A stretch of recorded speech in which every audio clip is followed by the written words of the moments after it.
الدرس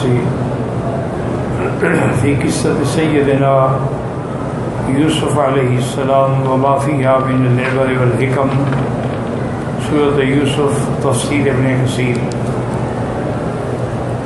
الحمد لله رب العالمين، والصلاة والسلام على أشرف الأنبياء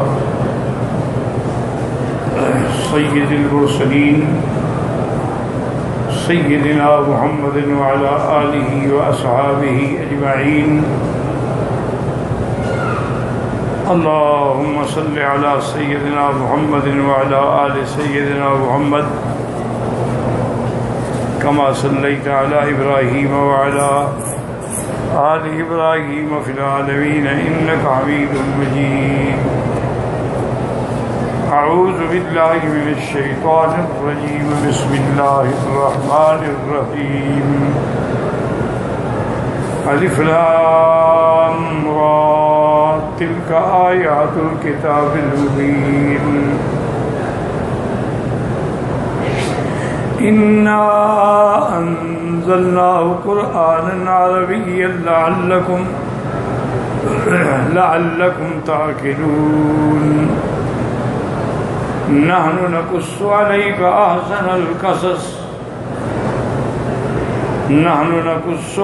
أحسن القصص بما أوحينا إليك هذا القرآن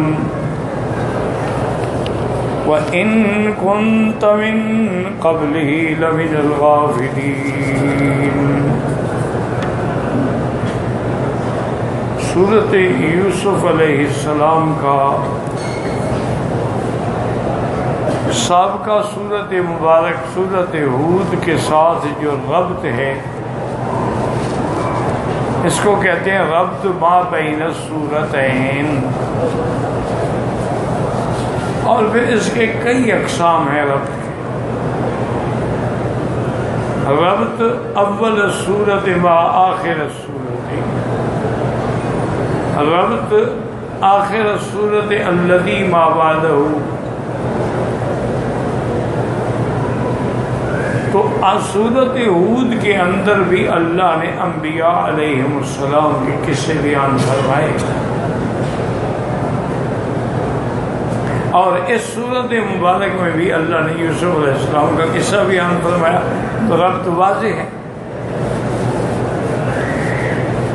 اور دوسرا ربط یہ ہے کہ اللہ نے سورت ہود کے آخر میں فرمایا تھا وَكُلًّا نَقُصُّ عَلَيْكَ مِنْ أَنْبَاءِ الرُّسُلِ مَا نُثَبِّتُ بِهِ فُؤَادَكَ، کہ ہم جو انبیاء کے قصے آپ پر بیان فرماتے ہیں تاکہ آپ کو دل کی تسکین ہو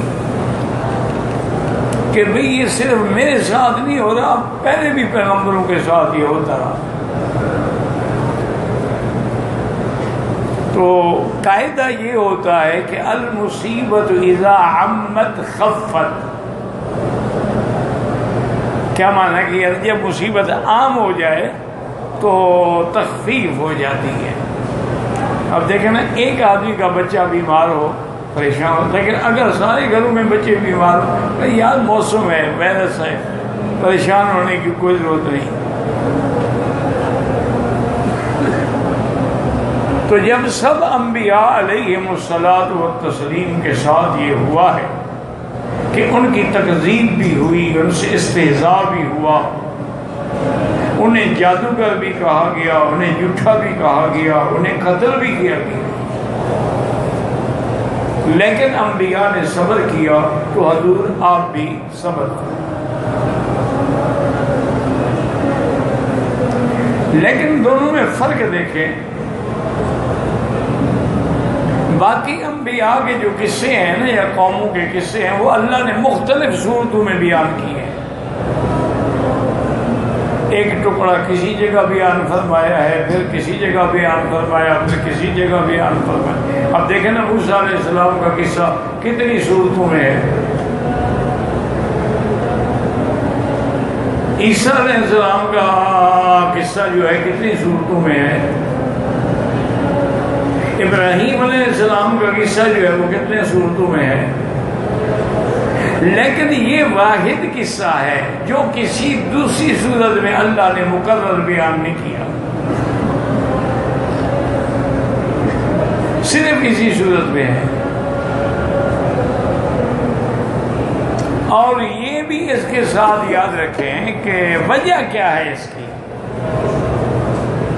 وجہ یہ ہے کہ جو قصے قوم نے مانگے تھے جب وہ اتارے گئے تو پھر پورا اتارا گیا۔ جیسے اصحاب کہف کے بارے میں لوگوں نے سوال کیا تھا کہ وہ کون ہے، اللہ نے کہف کا پورا واقعہ بیان۔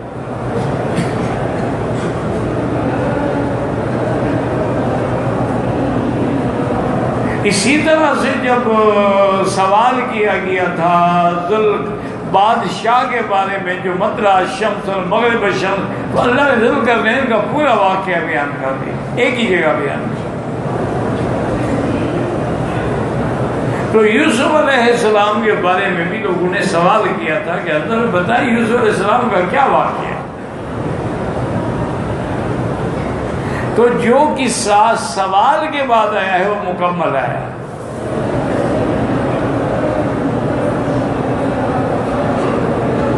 اور دوسرا اس میں یہ بھی غور کریں کہ یوسف علیہ السلام کے قصے میں اور میرے آقا رحمت دو عالم محبوب دو عالم صلی اللہ علیہ وسلم کے قصے میں بڑی موافقت ہے۔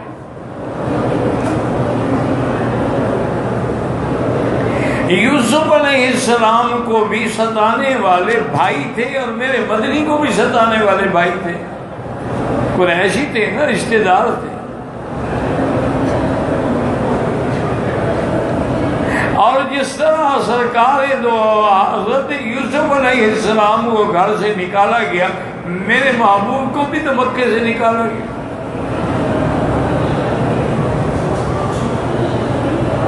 اور اسی طرح جب یوسف علیہ السلام کو گھر سے نکالا گیا، بے وطن ہوئے، کنویں میں رہے، بک گئے، غلام بن گئے، قید میں رہے، عزت بعد میں ملی، تو حضور کو بھی جب مکے سے نکالا گیا، آپ غار میں رہے، آپ سفر کرتے رہے، تکلیفیں برداشت، تو عزت اور غلبہ بعد میں ملا۔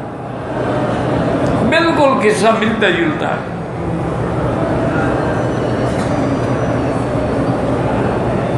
اور اسی طرح جب اللہ نے یوسف علیہ السلام کے بھائی آپ کے سامنے آ کے اپنی خطاؤں کا اقرار کرنے لگے تو حضرت یوسف نے کوئی گیلا نہیں کیا، فرمایا اللہ تشریف علیکم، آج کے بعد میں تمہیں کوئی تانا بھی نہیں دوں گا،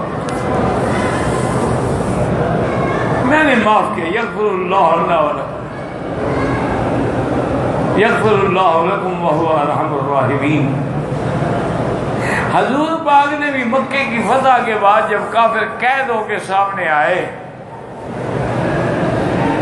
حضور نے فرمایا ہاں عمائد قریش، اب بتاؤ میں تمہارے بارے میں کیا فیصلہ کروں۔ انہوں نے کہا جو ایک اخن کریم، ایک سخی بھائی کرتا ہے آپ بھی کریں، بھائی تو ہیں آپ ہمارے۔ آپ نے کہا اچھا میں بھی پھر وہی فیصلہ کرتا ہوں جو میرے بھائی یوسف نے کیا تھا، جیسے انہوں نے فرمایا تھا کہ لا تثریب علیکم اليوم، میں بھی کہتا ہوں لا تثریب علیکم اليوم انتم الطلقاء، جاؤ میں نے سب کو آزاد کیا۔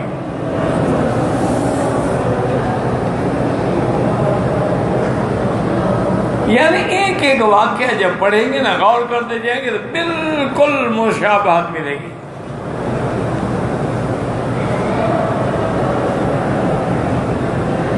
اور اب یہ سمجھیں کہ سیدنا ابراہیم علیہ السلام کو اللہ نے ایک بیوی سے تو بیٹا حضرت اسماعیل علیہ السلام دیا، بی بی ہاجرہ سے۔ یہ صفا مروہ ان کے دوڑنے کی یادگار ہے۔ اور دوسری بیوی جو تھی سارہ،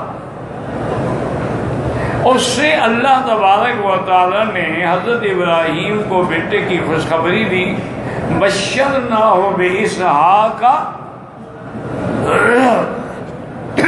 ومن وراء اسحاق یعقوب۔ بیٹے کی بھی بشارت تھی، ساتھ پوتے کی بھی بشارت تھی کہ آپ کو ہم بیٹا دیں گے اسحاق، اور اس کے بعد اس کا بیٹا پھر یعقوب ہو۔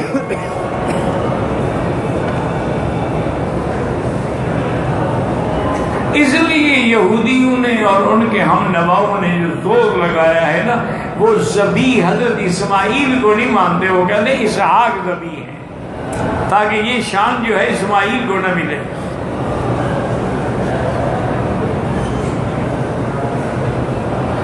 کیونکہ اسحاق علیہ السلام کی اولاد ہے نا یعقوب، یعقوب ہی تو ہے بنو اسرائیل، اس لیے وہ زور لگاتے ہیں کہ جی نہیں وہ جو ذبح ہوئے ہیں نا وہ اسحاق ہیں۔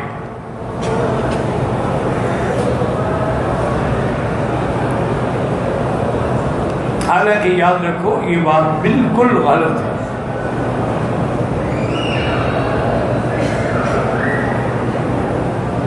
اللہ کے قرآن کی انداز بھی دیکھو، الحمدللہ الذی وہب لی علی الکبر اسماعیل و اسحاق۔ اللہ تبارک و تعالی نے جب آپ کو اولاد دی تو آپ کیا دعا کریں کہ اللہ تیرا شکر ہے کہ آپ نے مجھے بڑھاپے میں اولاد دی، اسماعیل اور اسحاق۔ اسماعیل کا نام پہلے ہے، اسحاق کا نام بعد میں۔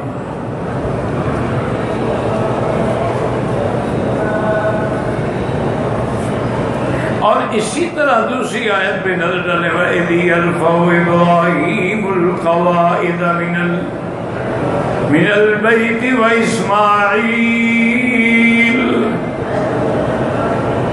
اللہ کا گھر جب بنا رہے تھے تو آپ کے ساتھ کون تھا؟ اسماعیل۔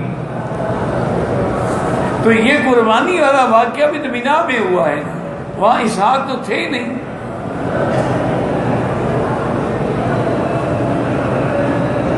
اور پھر سب سے بڑی بات یہ ہے کہ یہ دیکھیں نا جی، ہمارا تو ایمان ہے نا کہ جو قرآن میں ہو یا حضور کی زبان پہ ہو بس بات ختم ہو گئی، اس کے بعد پھر مسلمان کو اور کچھ سوچنے کی ضرورت ہی نہیں ہوتی۔ یہ تو آج کل تمہارے نئے نئے اسکالر پیدا ہوئے ہیں، اور بدقسمتی یہ ہے کہ چینل بھی ان کو ملتے ہیں، کیونکہ یہ سارے میڈیا جتنے ہیں نا، یاد رکھیں میڈیا ہو یا پیسہ ہو، اکانومی ہو، سب یہودیوں کے قبضے میں۔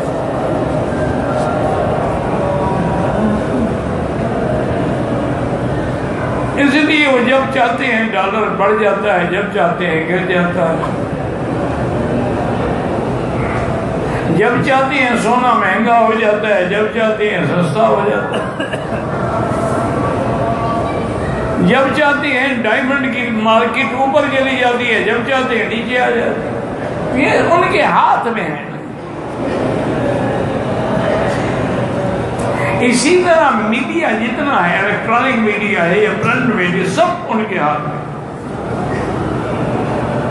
اس لیے دیکھیں جو بے دین قسم کے مولوی ہوں گے نا، ان کو زیادہ سے زیادہ چینل شو کریں گے، اور جو علماء حق ہیں ان کو پہلے تو کوئی بلاتا ہی نہیں ہے، پھر ان کو بلا ہی لیتے ہیں، ایک آدھ ٹاک شو میں بلا لیتے ہیں تاکہ کوئی اعتراض نہ کر سکے۔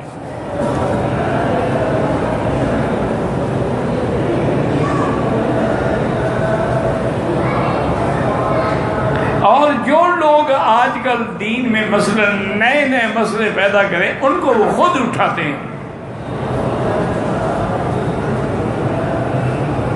اب دیکھیں نا، آج سے 1400 سال پہلے تو یہ واقعہ نہیں ہوا تھا نا کہ بھئی عورت جو ہے وہ جمعہ کا خطبہ پڑھائے اور امام بنے۔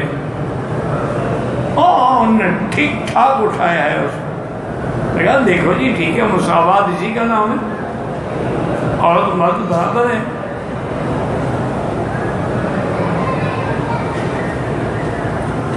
اب وہ جناب نے کہا یہ کیا ہے، یہ تو مولوی نے کہہ رکھا ایک عورت امام نہیں بن سکتی۔ عورت جب نبی کی ماں بن سکتی ہے، بہن بن سکتی ہے، بیٹی بن سکتی ہے، بیوی بن سکتی ہے، امام کیوں نہیں بن سکتی؟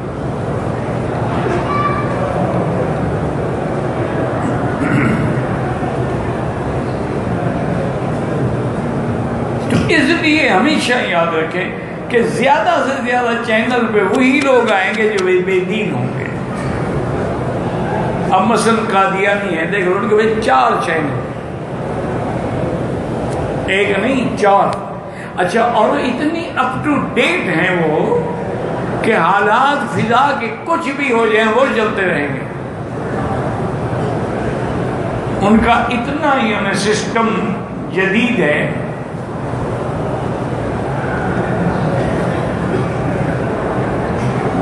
اور اہل سنت والجماعت کا اگر کوئی ہے بھی چینل تو وہ اہل بدعت کا تو ہے، اہل حق کا کوئی نہیں. اہل بدعت کا کیوں ہے؟ کیونکہ وہاں تو نعت خوانی ہوگی نا، نعت خوانی ہوگی، میلاد شریف ہوگا، عرس شریف ہوگا، مجرے ہوں گے، حجرے ہوں گے، اس میں اور تو کچھ ہونا نہیں نا جس سے کافر کو تکلیف پہنچے. ان کو نعتیں پڑھنے سے تو تکلیف نہیں ہوتی نا. ان کو اگر آپ میلاد مناتے رہیں کیا تکلیف ہے؟ لیکن ایمان سے کہیں اگر حضور نبوت کے بعد یہی اعلان کرتے کہ بھائی کیوں لڑتے ہو، میں تو بس 12 ربیع الاول کو میلاد منواؤں گا، رجب میں اپنی معراج منواؤں گا، اور اس کے بعد یہ ہے کہ محرم شریف کے 10 دن جو ہے میں اپنے اولاد کا ماتم کروں گا، اور اس کے بعد یہ مسئلہ، تو مکے والے کیا کہتے ہیں ہم کیوں لڑے بھائی ان کے ساتھ، یہ جانے ان کا کام جانے، لڑائی کس بات کی؟ وہ اپنا کرتے نا. لڑائی تو تب ہوتی ہے نا جب لا کی تلوار چلتی ہے کہ سب آلہہ باطلہ کو مٹا دو، لا الہ الا اللہ. اب آئی لڑائی. اب بھی تمہارے ملک میں دیکھا ہوگا تمہیں بڑے بڑے مولوی صاحبان ہیں، یوم حسین پر بھی آ جاتے ہیں، محرم میں بھی آ جاتے ہیں، یوم ابو بکر پہ بھی آ جاتے ہیں. اور ماشاءاللہ اگر کسی بینک کا افتتاح کرنا ہو تو فیتا کاٹنے کے لیے آ جاتے ہیں. انشورنس کمپنیوں کا کوئی افتتاح وہاں بھی حضرت تشریف لے آتے ہیں، چونکہ باقاعدہ لفافہ ملتا ہے نا.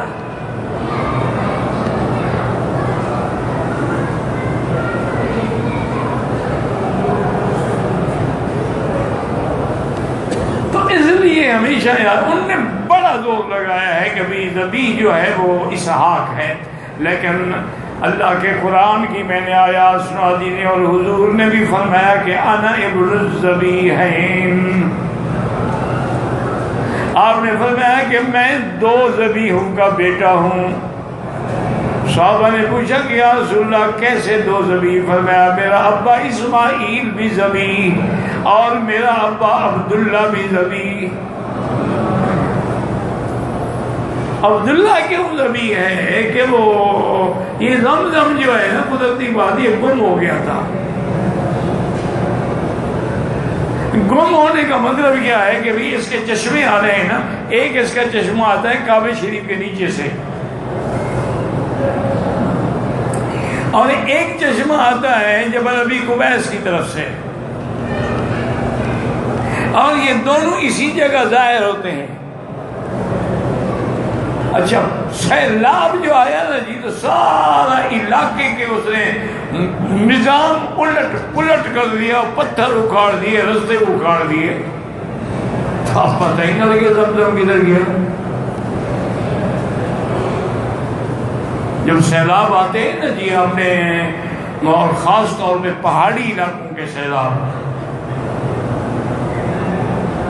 مجھے یاد ہے میں پڑھتا تھا اس وقت، سیلاب آیا نا جی اللہ معاف کرے، یہ حرم کے جو پنکھے ہیں یہاں تک پانی پہنچ گیا تھا، پورا حرم ڈوب گیا. کعبۃ اللہ کا دروازہ جو ہے اس سے بھی اوپر پانی تھا. خدا کی شان ہے، عاشق اس وقت بھی طواف کر رہے، اس وقت بھی وہ تیر کے طواف کر رہے. طواف 1 سیکنڈ کے لیے بند نہیں ہوا، نماز کے لیے جیسے بند ہوتا تھا ہوا.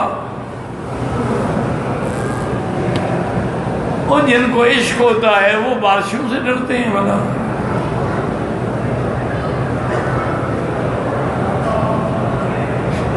دیکھا نہیں تم کہتے ہو سسی ڈوب گئی، فلانا ڈوب گیا، وہ عشق میں ڈوب جاتے ہیں، خدا کے عاشق رہ جاتے ہیں.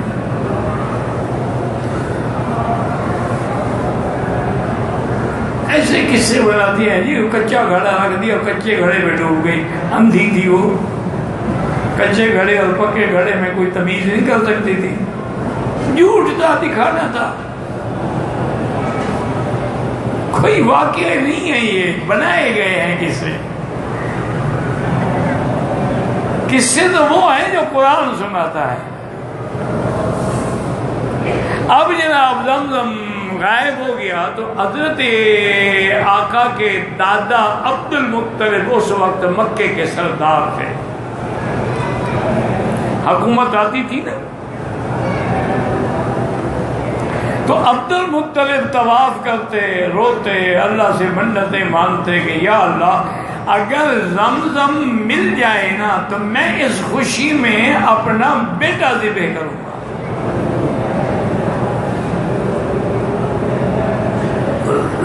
ایک دن عبد المطلب سو رہے تھے، خواب میں دیکھا کہ خواب میں دکھایا گیا کہ ایک جگہ ایک جانور ذبح کیا گیا ہے اور اس کا گوشت لے گئے ہیں اور اس کے جو باقی فضولیات ہیں وہ پڑی ہیں، اور وہاں کوا جو ہے ٹھونگے مار مار کے وہ اندر سے چن رہا ہے۔ تو خواب میں کہا گیا کہ جس جگہ کوا جو ہے نا چونچے مار رہا ہے زمزم اسی جگہ ہے۔ وہ بت ہوتے تھے نا، تو کسی سردار نے بتوں کے آگے آگے جانور ذبح کیا، بت رکھے تھے نا ہر جگہ۔ عبد المطلب نے کسی کو نہیں بتایا، اس نے کہا بتاؤں گا تو سارے قبیلے آ جائیں گے، مقصد تو ہے کہ مجھے زمزم ملے۔ اب وہ اپنے بیٹوں کو لے کے اور اپنے قریب والوں کو لے کے اسی مقام پہ آئے، کھدائی شروع کی، اللہ کی شان زمزم مل گیا۔ چونکہ زمزم کا تو اپنا ایک ذائقہ ہے نا، 100 پانی ہو، لیکن زمزم کا ذائقہ الگ ہے۔ جب مل گیا تو اس نے خوشی میں سارے سرداروں کو بلایا، اسے کہا بھی دیکھو بات سنو، میں نے منت مانی تھی کہ اگر زمزم کا کنواں ملے اور مجھے ملے، میں زمزم کو کھودوں، میں پھر زمزم پلانے کا ذریعہ بنوں پوری کائنات میں، تو میں اپنا بیٹا ذبح کروں گا۔ تو سارے سرداروں نے کہا کہ سردار کیا کہہ رہے ہو، یہ بھی کوئی منت ہے کہ آدمی اپنا بیٹا ذبح کرے؟ انہوں نے کہا بس میں نے منت مان لی، اب میں اپنی زبان سے تو نہیں پھر سکتا نا۔ انہوں نے کہا ایسا کرو، اپنی اولاد میں کسی کو ذبح نہ کرو، 10 اونٹ ذبح کر کے خیرات کر دو۔ کسی اور نے کہا ایسا نہیں، ایسا کرو، ایک طرف اپنے بیٹا کس کو ذبح، انہوں نے کہا بڑا بیٹا عبداللہ، انہوں نے کہا ایک طرف عبداللہ کا نام لکھو، ایک طرف 10 اونٹ، پھر قرآن اندازی کرو۔ قرآن اندازی کی تو عبداللہ کا قرآن نکل آیا۔ انہوں نے کہا جی اور اونٹ بڑھاؤ، پھر 20 اونٹ کیے، پھر عبداللہ کا قرآن نکل آیا۔ اسی طرح وہ اونٹ بڑھاتے گئے 100 اونٹ میں جب پہنچے تو پورا اونٹوں کا نکل آیا۔ یہی وجہ ہے کہ آج بھی دیت جو ہے وہ اونٹ کی قیمت سے لی جاتی ہے، کہ ایک آدمی کی دیت جو ہے 100 اونٹ، اب مہنگا ہوگا تو دیت بڑھ جائے گی، سستے ہوں گے تو دیت کم ہو جائے گی۔ یہ سب سے پہلے فیصلہ عبد المطلب نے کیا تھا۔ اس طرح پھر عبداللہ ذبح ہونے سے بچ گئے، ورنہ وہ تو تیار تھا نا۔ تو حضور نے فرمایا کہ میرا ابا عبداللہ بھی ذبح ہے اور اسماعیل بھی ذبح ہے، انا ابن الذبیحین، میں 2 ذبیحوں کا بیٹا ہوں۔ اچھا، اس سے بھی ثابت ہوا کہ ذبیح حضرت اسماعیل ہیں، حضرت اسحاق نہیں ہے۔ اچھا، اب دوسری بات یہ بھی یاد رکھ لیں کہ حضرت یعقوب نے 4 شادیاں کی تھی، ان کی 4 بیویاں تھیں۔ ایک بیوی سے 2 بیٹے تھے، یوسف اور بنیامین۔ یہ دونوں ایک ماں کے ہیں، شقیق ہیں، ماں باپ ایک ہے،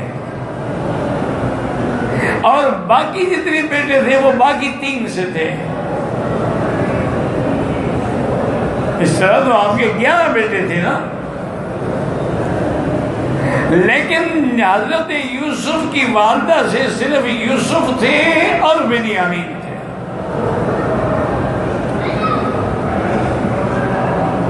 اور یہ بھی یاد رکھیں کہ یہ جو فرعون ہے، یہ حضرت یوسف کے زمانے میں یہ فرعون نہیں تھا،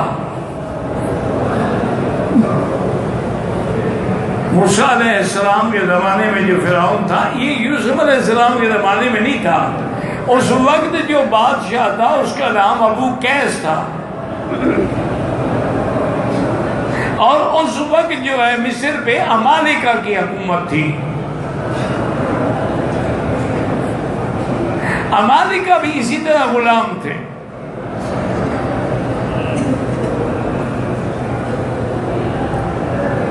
اور دوسری بات یاد رکھیں کہ ہر قصے میں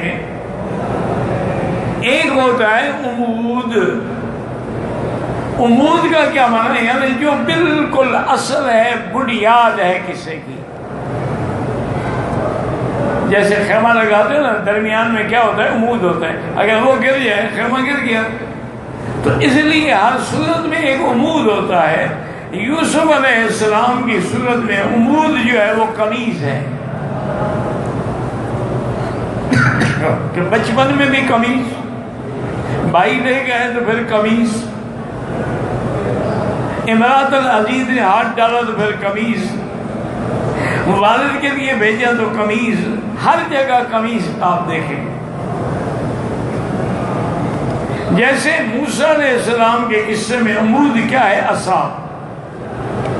نبوت بھی دی عصا، فرعون کے مقابلے پہ آئے عصا، جادوگروں کے مقابلے پہ آئے عصا، دریا عبور کرنے لگے عصا، جب تی میں آئے پانی نہیں تھا تو پتھر پہ مارا عصا۔ ان کا امود جو ہے وہ عصا۔ تو اب اس صورت مبارک میں اللہ تبارک و تعالی نے یوسف علیہ السلام کا قصہ بیان کیا ہے۔ زندگی باقی تو بات باقی۔